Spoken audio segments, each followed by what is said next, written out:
السلام علیکم ورحمۃ اللہ وبرکاتہ۔ مجید احمد جائی آئیڈیو لائبریری سے آپ سنیں گے اقبال رمضان، آواز تمنا ظفر۔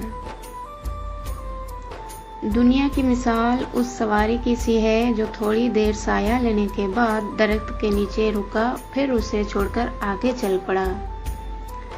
انسان ذات کی سب سے بڑی کمزوری کی یہ ہے کہ وہ فوری طور پر فائدہ اور اجر چاہتا ہے۔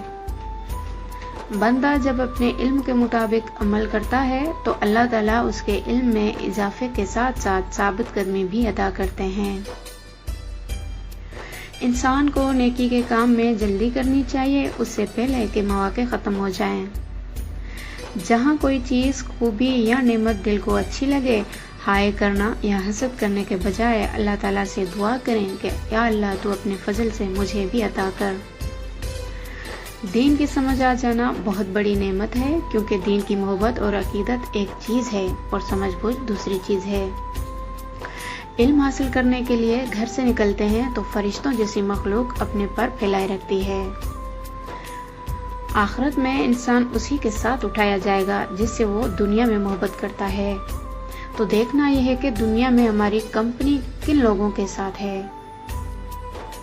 نکاح نصف ایمان ہے، اس کو دین کا حصہ سمجھ کر کریں۔ جو عبادت سمجھ کر نکاح کرے گا وہ ہی دین کی تمام باتوں کا خیال بھی رکھے گا۔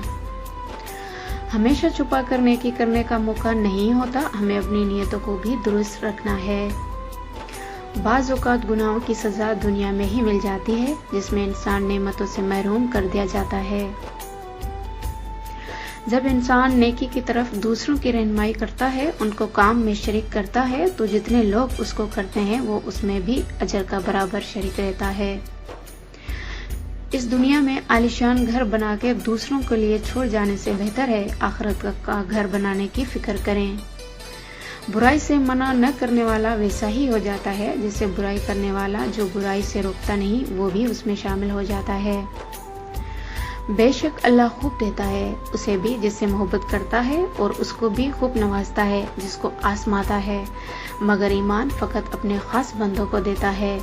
جو دیکھتا ہے پوچھتا ہے، بندہ خود بتا تیری رضا کیا ہے۔ نمازوں میں سستی منافقت کی علامت ہے۔ بہت شکریہ۔